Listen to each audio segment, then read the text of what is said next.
मित्रों, आपने भी देखा या फिर महसूस किया होगा कि आपके आसपास धर्म, कर्म और पूजा पाठ में लीन रहने वाले लोगों की जिंदगी खुशहाल नहीं होती जितने की दुष्ट और अधर्मी लोगों की होती है। और ये सब देखकर आपके मन में भी कभी न कभी ये सवाल जरूर उठा होगा कि आखिर अच्छे लोगों के साथ बुरा क्यों होता है।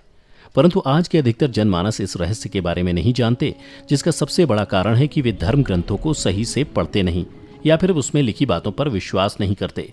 आज की इस वीडियो में हम आपको बताएंगे कि आखिर अच्छे लोगों के साथ हमेशा बुरा ही क्यों होता है, जिसका वर्णन भागवत गीता में भगवान कृष्ण ने विस्तार से किया है। तो चलिए बिना किसी देरी के आज की ये वीडियो शुरू करते हैं। नमस्कार मित्रों, स्वागत है आपका एक बार फिर द डिवाइन टेल्स पर। धर्म ग्रंथों में भागवत गीता एक ऐसा धर्म ग्रंथ है जिसमें मनुष्य के मन में उठने वाले हर प्रश्न का हल विस्तार से बताया गया है। भागवत गीता में वर्णित कथा के अनुसार अर्जुन के मन में जब भी कोई दुविधा उत्पन्न होती थी, वो उसके समाधान के लिए श्री कृष्ण के पास पहुंच जाते थे। एक दिन की बात है, अर्जुन भगवान श्री कृष्ण के पास आए और उनसे बोले, हे वासुदेव, मुझे एक दुविधा ने घेर रखा है और इसका समाधान आप ही बता सकते हैं। तब श्री कृष्ण ने अर्जुन से कहा, हे धनंजय, अपने मन की दुविधा विस्तार से बताओ, तब मैं तुम्हें उसका हल बताऊंगा। तब अर्जुन बोले, हे नारायण, कृपया कर मुझे ये बताइए कि अच्छे लोगों के साथ हमेशा बुरा ही क्यों होता है, जबकि बुरे लोग हमेशा खुशहाल दिखते हैं। अर्जुन के मुख से ऐसी बातें सुनकर श्री कृष्ण मुस्कुराते हुए बोले, हे पार्थ, मनुष्य जैसा देखता है या फिर महसूस करता है, वास्तव में वैसा कुछ नहीं होता, बल्कि अज्ञानतावश वह सच्चाई को समझ नहीं पाता। श्री कृष्ण की बातें सुनकर अर्जुन हैरान हो गए और बोले, हे नारायण, आप क्या कहना चाहते हैं, मेरी समझ में नहीं आया। तब श्री कृष्ण बोले, अब मैं तुम्हें एक कथा सुनाता हूं, जिसे जानने के बाद तुम समझ जाओगे कि हर एक प्राणी को उसके कर्म के हिसाब से ही फल मिलता है। अर्थात जो बुरा कर्म करता है उसे बुरा फल मिलता है और जो अच्छा कर्म करता है उसे अच्छा फल मिलता है, क्योंकि अच्छे कर्म और बुरे कर्म तो मनुष्य पर निर्भर करता है। प्रकृति प्रत्येक को अपनी राह चुनने का मौका देती है। अब इसका फैसला करना कि वो किस राह पर चलना चाहता है, ये व्यक्ति विशेष की इच्छा पर निर्भर करता है। फिर कथा सुनाते हुए श्री कृष्ण बोले, बहुत समय पहले की बात है, एक नगर में दो पुरुष रहा करते थे। उनमें से एक पुरुष व्यापारी था, जिसके लिए अपने जीवन में धर्म और नीति की बहुत महत्ता थी। वो पूजा पाठ और भगवान की भक्ति में बहुत विश्वास करता था।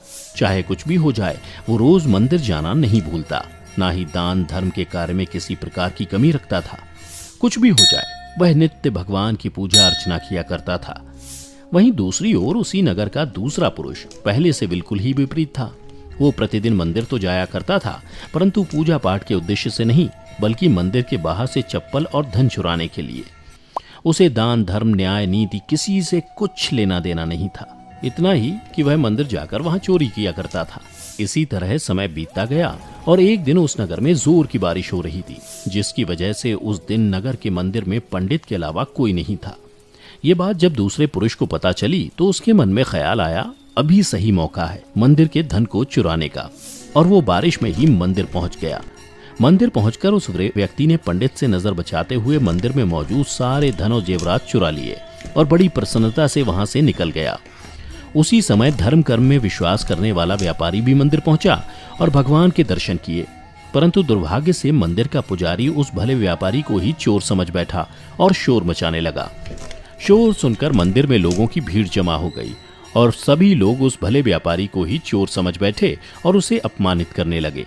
यह देखकर वो भला व्यक्ति हैरान हो गया और उसे समझ नहीं आ रहा था कि उसके साथ क्या हो रहा है। फिर वह किसी तरह लोगों से बचता हुआ उस मंदिर से निकल गया, लेकिन दुर्भाग्य ने उसका साथ वहां भी नहीं छोड़ा। मंदिर से बाहर निकलते ही वह एक गाड़ी से टकरा गया और घायल हो गया। फिर वह व्यापारी लंगड़ाते हुए घर को जाने लगा। तभी रास्ते में उसकी मुलाकात उस दुष्ट व्यक्ति से हुई जिसने मंदिर का धन चोरी किया था।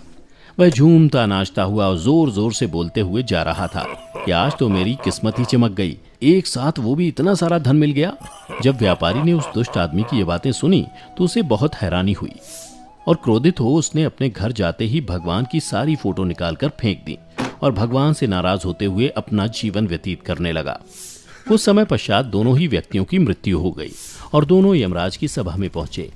उस व्यापारी ने अपने बगल में उस दुष्ट व्यक्ति को खड़ा देख क्रोधित स्वर में यमराज से पूछ ही लिया कि मैं तो हमेशा अच्छे कर्म करता था, पूजा पाठ दान धर्म में विश्वास रखता था, जिसके बदले मुझे जीवन भर सिर्फ अपमान और दर्द ही मिला।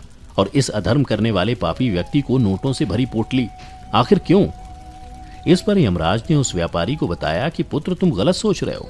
जिस दिन तुम्हें गाड़ी से टक्कर लगी थी, वास्तव में उस दिन तुम्हारे जीवन का आखिरी दिन था, परंतु तुम्हारे किए गए अच्छे कर्मों के कारण ही तुम्हारी मृत्यु एक छोटी सी चोट में परिवर्तित हो गई।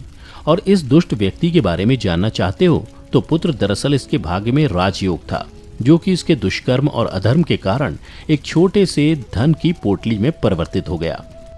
श्री कृष्ण अर्जुन को यह कथा सुनाने के बाद कहते हैं, पार्थ, क्या तुम्हें अब तुम्हारे प्रश्न का उत्तर मिल गया?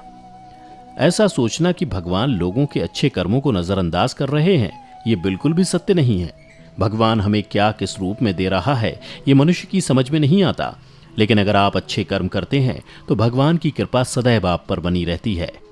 तो मित्रों, इस कहानी से ये पता लगता है कि आपको कभी भी अपने कर्मों को बदलना नहीं चाहिए, क्योंकि आपके कर्मों का फल आपको इसी जीवन में मिलता है, बस आपको उसका पता नहीं चलता।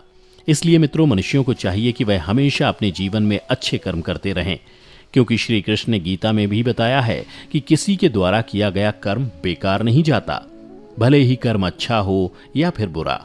तो मित्रों, आशा करता हूं कि आप भी आज से इस कथा का अनुसरण करेंगे। फिलहाल आज की ये कथा यहीं समाप्त होती है। अगर आपको हमारी ये कथा पसंद आई हो तो इसे ज्यादा से ज्यादा लाइक और शेयर करें। साथ ही अगर आप हमारे चैनल पर पहली बार वीडियो देख रहे हैं तो ऐसी ही पौराणिक और आध्यात्मिक कथाओं के लिए इसे अभी सब्सक्राइब कर लें। और हमारी आज की ये वीडियो कैसी लगी हमें कमेंट करके जरूर बताएं।